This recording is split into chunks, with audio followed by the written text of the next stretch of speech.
¿Qué está pasando? ¿Por qué no tienen efecto esas medidas que se adoptan? ¿Por qué las permanentes campañas para recordarle a la gente que hay que intentar ayudar para resolver este problema no dan todos los resultados que deberían dar? ¿Por qué no se reduce el número de víctimas por la violencia de género? Vamos a consultárselo a alguien que tenemos hoy aquí con nosotros, al profesor José Antonio Marina. Muy buenas noches. Buenas noches. Bueno, le hemos traído para hablar de un libro que acaba de publicar, La educación del talento. ¿La educación tiene mucho que ver con esto? Con esto que estamos hablando de la violencia de género. ¿A través de la educación se puede frenar o no hay manera de hacerlo? Bueno, creo que es el único modo. Lo que ocurre es que las medidas educativas son lentas y tienen que ir además acompañadas de una fuerte intolerancia social.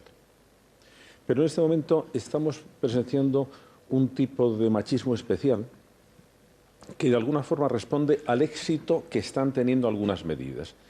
Porque es el machismo despechado. Cuando vemos las estadísticas, hay un porcentaje de más de 2/3 partes que son parejas o maridos o hombres que asesinan a sus parejas que están intentando liberarse de su dominación. Porque o sean, como la de hoy, o se ha separado, o se está en trámites de divorcio, o se ha divorciado. De manera que es un tipo de machismo distinto. No es el machismo de dominación, sino el machismo que teme que vayan a escapar de su dominación y que entonces tiene esos ataques tan sumamente brutales que algunos de ellos, como los últimos, termina después en suicidio. Es decir, es una especie de exasperación y esa es una variante que ha empezado a darse, sobre todo en España, en el momento en que las mujeres han decidido que no aguantaban más. Y por eso yo tengo la esperanza, están siendo cada vez mayores, de más edad, los asesinos, y eso tiene una cierta esperanza. De que ya la nueva generación, sí, la nueva generación ya no va por ahí, porque la nueva generación está manteniendo relaciones ya dentro de otra actitud de la mujer respecto de esas cosas. Pero me gustaría advertir, Vicente, que estamos viendo en chicas muy jóvenes, es decir, en nuestras alumnas, estamos viendo una cierta tolerancia a malos modos, a comportamientos machistas. Empiezan porque no te dejo poner esto, no puedes vestir así, no tienes que hacer esto. Y hay que advertir a la gente joven que nunca hay una demostración de amor que implique coacción, violencia, malos modos. Ningún tipo de imposición. No, que los celos no son una demostración de amor. Y que entonces tenemos que, eso sí que es educación pura y dura, educación de las nuevas generaciones, y en este caso de las chicas, de que no hay amores con malos modos. Eso no es amor. Interesante esta aportación de José Antonio Marina, profesor de filosofía, escritor y autor de este libro, La educación del talento. ¿El talento se puede educar? Sí. ¿No es algo que se tiene o no se tiene de forma innata? El talento, tal como yo lo defino, es la inteligencia triunfante.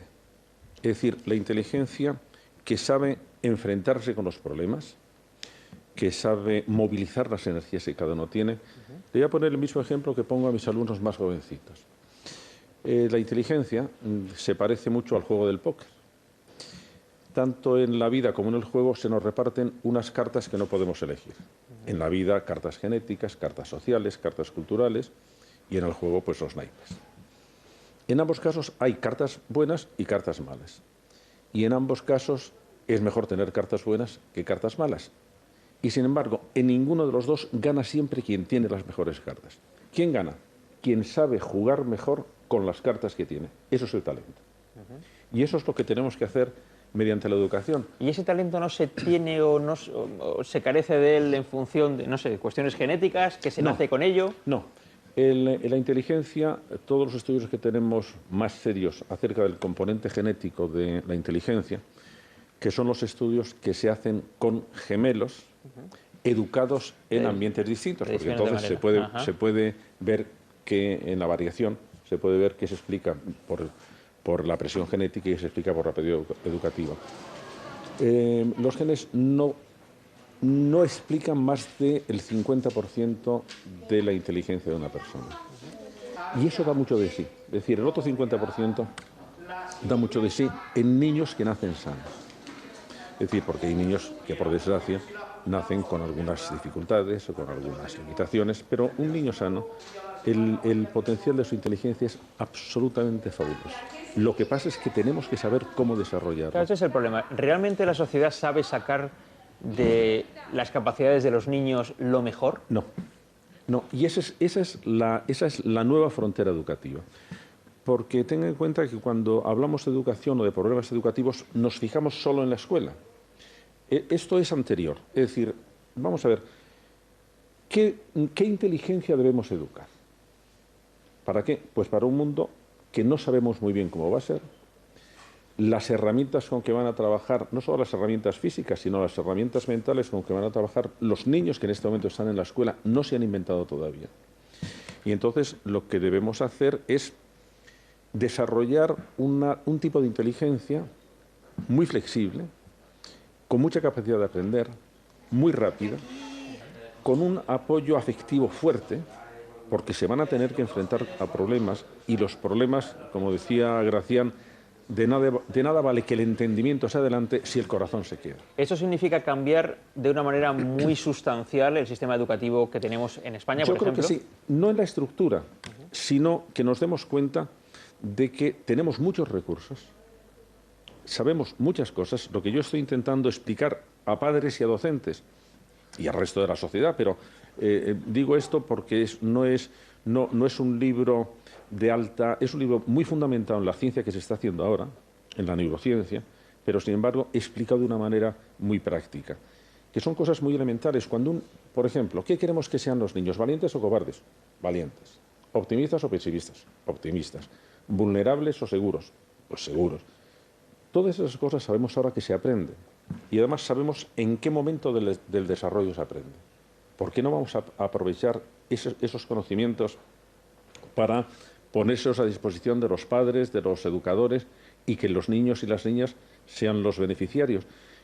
Ha aumentado en los últimos 15 años espectacularmente los conocimientos acerca del cerebro, por ejemplo, y sin embargo no hemos sabido aplicarlos todavía a la escuela. Bueno, servir de pasarela es lo que para mí sería la ilusión de mi vida. Hoy, hojeando la prensa, hemos leído dos frases que le quiero proponer para su análisis. Una dice: estamos educando a los jóvenes para un mundo que ya no existe. Bueno, sin duda alguna no ha existido nunca, y eso significa que estamos haciendo una educación muy rígida. Estamos guiándonos por el espejo retrovisor en vez de guiándonos por el concepto que para mí es el más importante educativo, y que en la Universidad de Padres, que he fundado precisamente para transmitir estas cosas, es el centro de toda educación a todas las edades, que es el concepto de posibilidad y el concepto de proyecto. Es decir, los niños tienen que saber que son como son, más las posibilidades que tienen. Y que cuando se enfrenten a un asunto, tienen que saber, ¿y esto qué posibilidades tiene? Porque si no, estamos haciendo una educación muy pasiva, muy rígida, y que va a tener muy mal encaje en un mundo que se está haciendo en este momento. La segunda frase dice: 4 de cada 5 niños tendrán trabajos que todavía no existen. Exactamente, eso lo había dicho yo en ese momento. Trabajo que no existe, y por lo tanto un trabajo significa que tienen que trabajar con materiales que no existen, con herramientas que no existen y con sistemas de conceptos que no existen todavía. No podemos educarles para eso porque no existe. Lo que tenemos es que darle una serie de grandes herramientas. El modelo con el que yo trabajo son 6 grandes recursos que son muy flexibles, que son muy creativos, y que por lo tanto desde el principio de su educación se están acostumbrando a tratar con problemas, y a tratar con problemas bastante reales. Y el niño entonces se vuelve también un gran encajador. Son niños y son adolescentes que tienen muchos recursos. Capacitados para resolver problemas. Exactamente. Eso es, y los problemas de todo tipo, porque son problemas intelectuales, son problemas afectivos, son problemas de pareja, de relaciones. Es decir, el mundo es muy conflictivo. Y entonces debemos educar para inventar cosas que nos resuelvan los conflictos y que nos resuelvan los problemas. Y los niños eso lo cogen con verdadero entusiasmo. Leo una frase de su libro: lo importante es la acción, la actividad, la vida. El conocimiento debe estar a su servicio. Claro. Sí, porque los problemas más difíciles son los problemas prácticos. Explico. Un problema teórico se soluciona cuando conozco la solución, una ecuación. Puede haber un premio Nobel de 23 años, no puede haber un buen clínico a los 23 años, porque los otros son los problemas prácticos, y los problemas prácticos no se resuelven cuando conozco la solución, sino cuando la pongo en práctica, que suele ser lo complicado. Y hace falta experiencia para eso. Hace falta experiencia, entran en juego no solo las ideas, sino los sentimientos, los intereses, los miedos, el cansancio, y cómo manejamos todo eso. Entonces, los problemas prácticos son muy complejos y exigen soluciones complejas. Si no, podemos pensar aquello que dicen de un senador americano. Pero bueno, si tanto hablar del problema entre los judíos y los palestinos, si eso se arregla con mucha facilidad, que se comporten todos como buenos cristianos. Ya, pero ni los judíos ni los palestinos son cristianos. Otra frase de su libro: nada entorpece tanto el desarrollo personal como la errónea creencia de que cada uno es como es y no puede cambiar. ¿Realmente podemos cambiar los seres humanos? Podemos cambiar, y además es la gran esperanza que tenemos. Sí es cierto que cambiar es como aprender un segundo idioma. Cuanto mayor seas, más difícil es. Pero lo que tenemos es que en los niños eso no solo es posible, sino que es necesario. Hay una cosa que todas las madres saben y que, sin embargo, ha tardado mucho tiempo en ser aceptado, por una cuestión casi de corrección política en las facultades de pedagogía, que es que los niños no nacen iguales. Nacerán iguales en derechos, pero no nacen iguales, nacen con temperamentos distintos. Hay niños fáciles y niños difíciles, y las madres y los padres no educan igual a un niño fácil que a un niño difícil, porque los niños difíciles son muy difíciles y producen unos sistemas de angustia y unos sistemas muy graves. Entonces, lo que nosotros decimos, ese es el dato primero. Cuando un niño nace, nace con su temperamento.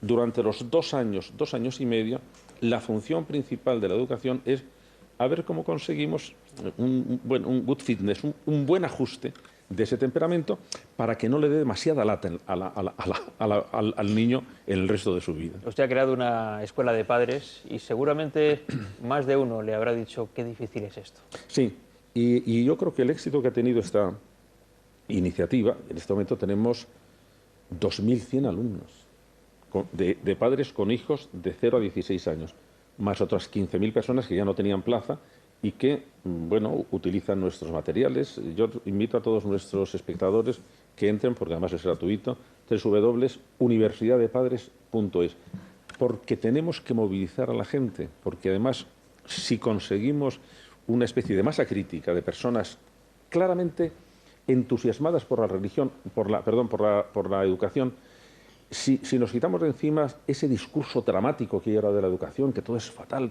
y decimos, bueno, sí, tenemos medios, sí, queremos hacerlo, sí. ¿Hace falta mucho más dinero? No, hace falta saber exactamente cómo conseguirlo. Bueno, vamos a aprovecharlo, puesto que lo tenemos. José Antonio Marina, autor de La educación del talento. Le agradecemos mucho que haya estado hoy, porque hemos aprendido muchas cosas. Yo le agradezco mucho que me dé oportunidad de hablar de educación, que es lo verdaderamente importante. Desde luego que sí. Muchas gracias. Buenas noches.